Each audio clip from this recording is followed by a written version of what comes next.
Хинтээ аймгийн засаг даргын тамгын газар олон ажлыг хэрэгжүүлсний нэг нь Сэцэн хааны ордны музейг шинээр дэглэж шүн үзэх боломжтойгоор шинжилжээ. Сэцэн хааны ордны музей нь 200 жилийн түүхтэй бөгөөд Хинтээ нутгийн түүхийг харуулсан 200 гаруй үзүүртэй томоохон музейн нэг юм.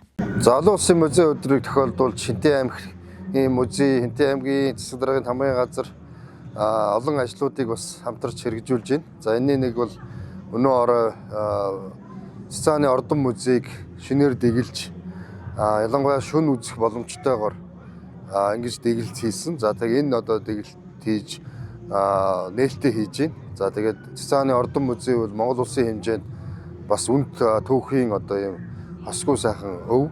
За тийм учраас Монгол улсын засгийн газраас тусгай орон нутгийн улсын хамгаалалтанд одоо ингэж авсан ийм сайхан түүхийн өв байгаа. Тэгээд энэ одоо Сэцэн хааны ордон музей бол 200 жилийн бас түүхтэй. За тэгээд эндээс Сэцэн хааны буюу Хинтээ нутгийн өв түүх харуулсан маш олон төрлийн одоо өмд үзмэр өв соёлоодыг за дээр нь одоо Сэцэн аймгийн өв түүхийг бас эндээс илүү мэдэж үзэж танилцах юм бүрэн боломжтой. Нэг 200-аад бас үзмэр энд одоо хадгалагдаж ард иргэдэд танилцуулагдаж байгаа. За ингээд одоо музей олон улсын музей өдрүүдээр олон ажлууд зохион байгуулж байгаа. Энэ хугацаанд өнөөдөр өдөр бол одоо Эрдэм шишгэрийн баг хурлыг зохион байгууллаа.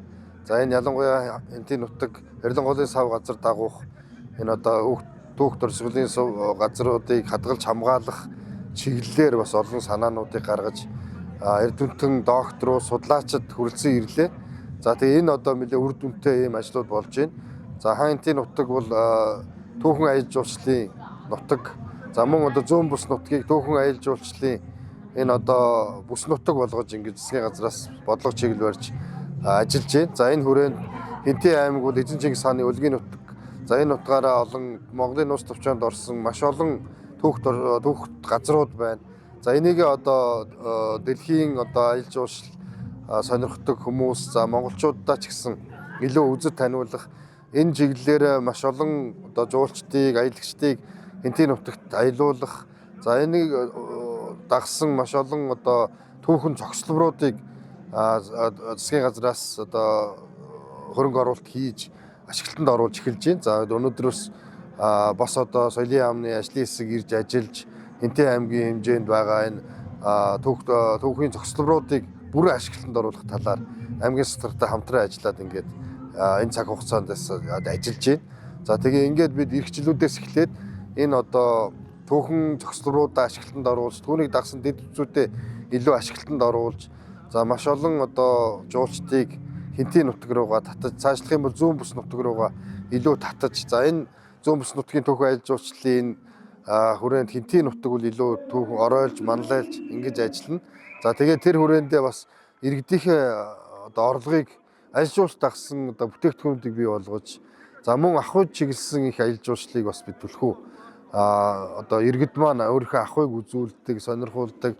За бусад одоо адууны өв соёл манайд бол маш олон одоо түүхийн өв соёлууд байна. Тийм учраас энэ соёлуудаа илүү бусдад таниулж за тэр хэмжээгээр маш олон иргэдийнхээ орлогыг нэмэгдүүлсэн.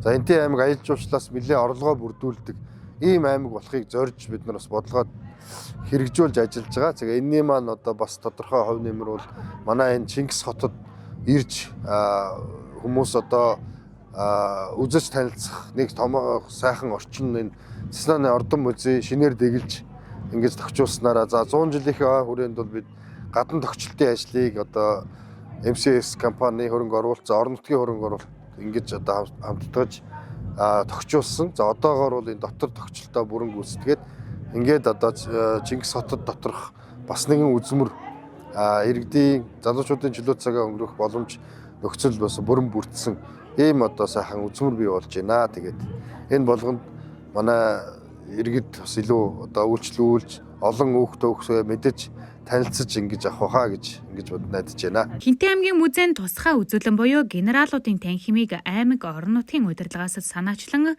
тэдний санхүүжилтээр барилга доторх үзүүлэлтийг шинчилж цаашлаад соёлын өвийг нээлттэй сурталчлах зорилгоор сард 1 удаа шөнийн 12 цаг хүртэл ажиллахаар төлөвлөсөн байна.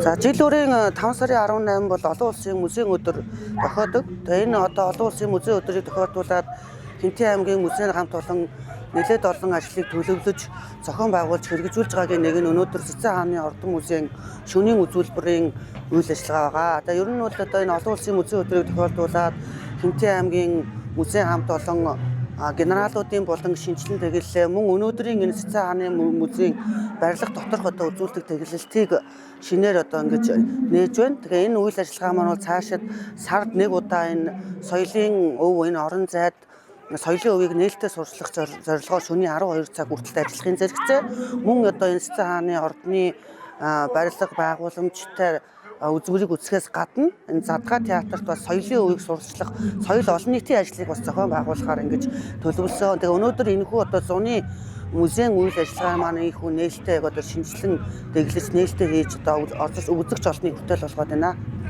Энэ Цэцэн хааны ордны нээлттэй үйл ажиллагаа маань бол цаашид бол одоо тогтмол үйл ажиллагаагаа явуулна. Харин шөнийн музейн үйл ажиллагаа нь бол сард 1 удаа үйл ажиллагаагаа явуулах юм 12 цаг хүртэл. Сард 1 удаа тэгээ заавал тэдэнд гэсэн байхгүй тухайн үедээ төлөвлөл явуулж. Хинтээ аймгийн музейн тусгай үзүүлэлтийн танхим дэглэгдсэн генералуудын танхимыг бол аймаг орон нутгийн удирдлагаас одоо санаачлан мөн одоо тэдний дэмжлэг санхүүжилтээр одоо Хинтээ аймгийн музейн хамт олон сан өмөрөгдөх үзмөрийн дээдсүүд бусад одоо бүхий л одоо төрлийг одоо Хинтээ аймгийн музейн албан хаагчид дэглэж одоо хүртэл болгож нээлттэй хийсэн байгаа.